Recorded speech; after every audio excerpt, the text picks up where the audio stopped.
Let's move out.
What's up, guys? So in today's video, we're going to be taking a look at my AP5-K from Century Arms.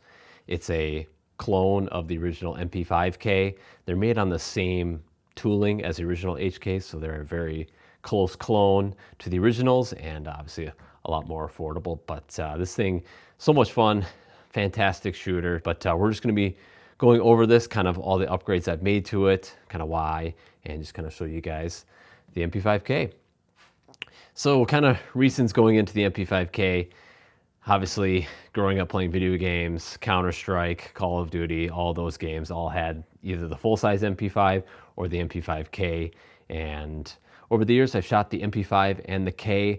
I just prefer the K a little bit more. I do love the full-size MP5, but being a nice compact package with the MP5-K, it's just really cool. And I think it looks the best out of all the MP5 variants. But so anyway, so some upgrades I've made to it. So originally this comes just with a back plate here with a little kind of similar QD style hook on the back. And so I originally bought the bungee sling. So the idea behind that is you push the gun away from you, and this kind of gives some tension on there to give you a little bit more stability if you don't have a brace on it. And it works as just like a standard single point sling as well. So anyway, we'll start at the front here. So they all come with the tri-lug adapter. So any of your tri-lug suppressors will fit right on here. And then it also comes threaded. So it's just a little thread protector here. Any of your other threaded style suppressors, you can mount right on here, which is great. So on the right side here, I have the Surefire M300C scout light, which is an older Surefire 500 lumen scout light, but nice and small and plenty bright and nice and compact for the MP5-K. And then I have a Picatinny mount that actually, so the MP5 has all these pins that kind of hold everything together. It basically replaces this pin here with a bolt, and it just threads into the back side of this Picatinny mount. The only downside, I believe, is you might need to do a little bit of clearance here with a tri-lug adapter suppressor, because this mount, I think, will create some interference in between the two. So you might need to just trim this guy down, which wouldn't be a big deal. So we'll cross that bridge when we get there, but for now it works just fine. The fore end here is just the standard one that comes with the AP5. Really great. It's got like a hand stop here, so that way when you're firing it, you're not getting your hand out in front of here. It's just a nice reference point on where to be, which is really nice. So on top here is the MFI. This is their clamp style Picatinny mount. So basically it clamps onto, all the MP5s have these little cutouts here, and it just clamps onto this top cover, which is really nice. And then the only kind of downside to this style is if you have one that is here, it's probably a little bit better, but the full length one, when you're charging the weapon, you can, if you're not careful, jam your thumb up into this. So, doing this, you're probably not gonna, because you're gonna pinch your hand in here. So one way that I do it now is I just kind of grab it like this, and then that way there's no interference there and you're good. And then of course you got to slap it.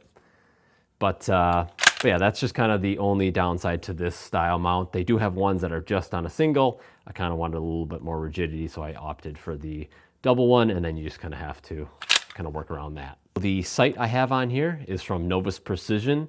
This is their MDS3, and it is a Zenitco Visor 1, I guess clone you could say. Really nice. I have an older video going over this optic. They sent me a couple of their optics. Really like them. For the price, they're great, and obviously it looks cool. And then I like the little scope caps, kind of gives it more of that 90s vibe, which I really like. But really, really nice looking red dot, I think, and I have it on this mount. This one, the MDS3 comes with a bunch of different mounts. You have like the low mount. This is, I believe, the mid mount, and then you have the high mount. The mid mount just has the dot just over top of the front sight guard here, and really, really, really nice. You have the kind of castle style turret on the top there for the rear sight. So for magazine, I have the MKE magazines. These have run really nice in this gun. They're a little bit pricey, but they're definitely worth it. You definitely get what you pay for when it comes to MP5 mags, but these have served me very well. And obviously you can see the mag release is a nice paddle. So you just kind of grab onto there, grab onto the mag, and then just rip it out. It also has a button release, but as you can see, you kind of have to have insanely long fingers to reach it. So I never really ever use that. It's always the paddle. And it's just, I think this is just more ergonomic, but if you're into the button, you can use that as well.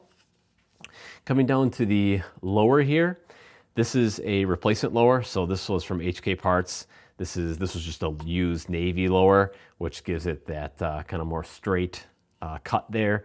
The one that comes with it is more that old school with the finger groove thing. I think this looks much, much better personally. Another downside to the AP5s is from the factory, this safety, extremely stiff, like almost ridiculously stiff.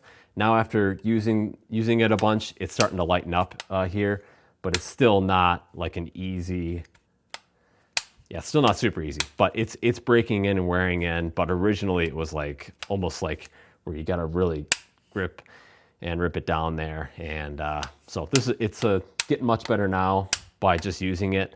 But I think this lower just looks much better. Super simple swap, just these two pins here. Pop these out. You take the trigger pack out, put the new trigger pack in here, and it works just fine.